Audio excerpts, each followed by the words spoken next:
Hello everyone, this is Sumangal Sakarbar and watching English way academy.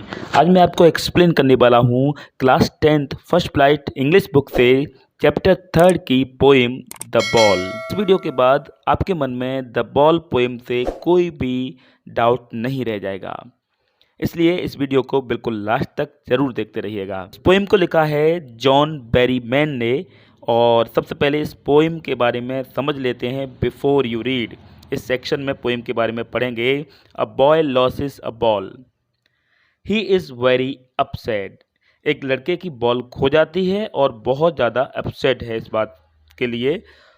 A ball doesn't cost much, और उस ball की कीमत ज़्यादा नहीं है। Nor is a difficult to buy another ball, लेकिन और दूसरी बॉल खरीद पाना भी कोई बहुत मुश्किल बात नहीं है। Why then is the boy upset, फिर लड़का क्यों दुखी है। Read the poem to see what this poem thinks has been lost. इस पोएम को पढ़ने के बाद आपको पता पड़ेगा कि कोई चीज़ खोने के बाद कैसे एहसास होता है। And what the boy has to learn from the experience of losing something, और किस तरह से एक चीज़ के खोने पर लड़के को क्या अनुभव होता है। अब देखिए, ये दो स्टेंजा की पोएम है। पहली स्टेंजा में यहाँ लिखा हुआ है what is the boy now who has lost the ball, what is he to do, I saw it go merely bouncing down the street and then merely over there is it is in the water. No use to say, oh there are other balls. An ultimate shaking grief fixes the boy as he stands rigid, trembling, staring down all the young days into the harbor where his ball went. I would not intrude on him. कवि इस कविता के माध्यम से कहता है कि जिस बच्चे की गेंद खोई है, जिसकी बॉल खोई है, इसका क्या हाल है, उसे क्या करना चाहिए। मैंने देखा कि कैसे खुशी खुशी गेंद को उछालता हुआ सड़क से जा रहा था। वह खुश था कि अचानक उसकी गेंद पानी में चली जाती है। वह सोचता है कि उस लड़के से यह कहने का कोई फ़ायदा नहीं कि कोई बात नहीं और दूसरी गेंद भी तो हैं। मतलब कभी सोचता है कि उसे ये कहने का कोई फ़ायदा नहीं है कि कोई बात नहीं, बॉल खो गई तो खो जाने दो, और भी बॉलें हैं और भी गेंदें हैं।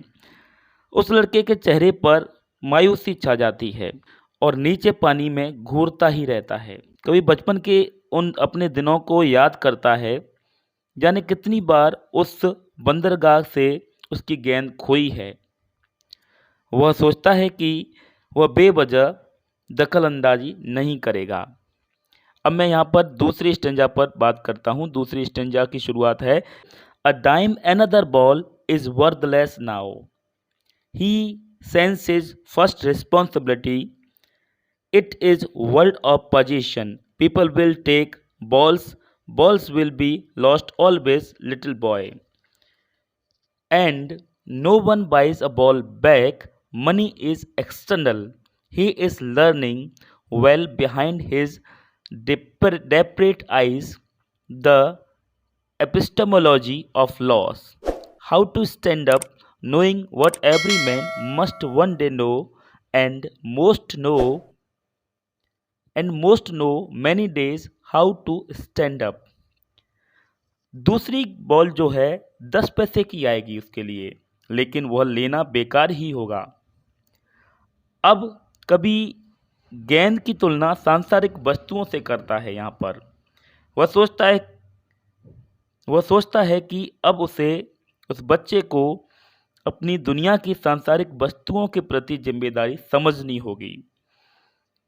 लोग गेंद लेते हैं, बॉल लेते हैं, और बॉलें हमेशा खोती रहती हैं। कभी उस छोटे लड़के की दशा देखकर सोचता है कि कोई भी खोई हुई बॉल को दोबारा नहीं खरीद पाता। पैसा एक बाहरी वस्तु है। गेंद के खो जाने यानी कि बॉल के खो जाने से वह लड़का इस नुकसान को सहनशीलता और प्रसन्नता के साथ सीख जाएगा। वह इस बात को सीख जाएगा कि हर इंसान को इस संसार में अपना कुछ ना कुछ खोना पड़ता है और उसे यह सब सहन करके अपने दायित्वों को पूरा करना पड़ता है और फिर से नए सिरे से ज़िंदगी जीनी पड़ती है। तो यहाँ पर कवि ने सिखाया है कि कोई चीज़ हमसे खोती है और खोने पर हमें उस खोने पर स्टेबिलिटी बना के रखनी पड़ती है और हमें दुखी नहीं होना चाहिए, क्योंकि हर इंसान से कुछ ना कुछ खोता है। हर इंसान को कभी ना कभी ज़िंदगी में कुछ ना कुछ खोना पड़ता है। तो ये थी आपकी पोएम द बॉल। ये पोएम आपको कैसी लगी ज़रूर बताइए कमेंट बॉक्स में, और आपको ये एक्सप्लेनेशन कैसा लगा कमेंट बॉक्स में ये भी बताइएगा। इस पोएम के बारे में कोई भी डाउट आपके मन में रहा हो तो आप मुझसे फ्री पूछ सकते हैं। ये वीडियो कैसा लगा कमेंट बॉक्स में जरूर लिखिएगा। अगर ये वीडियो अच्छा लगा हो तो लाइक जरूर कीजिएगा। So that's enough for today. Thanks for watching video.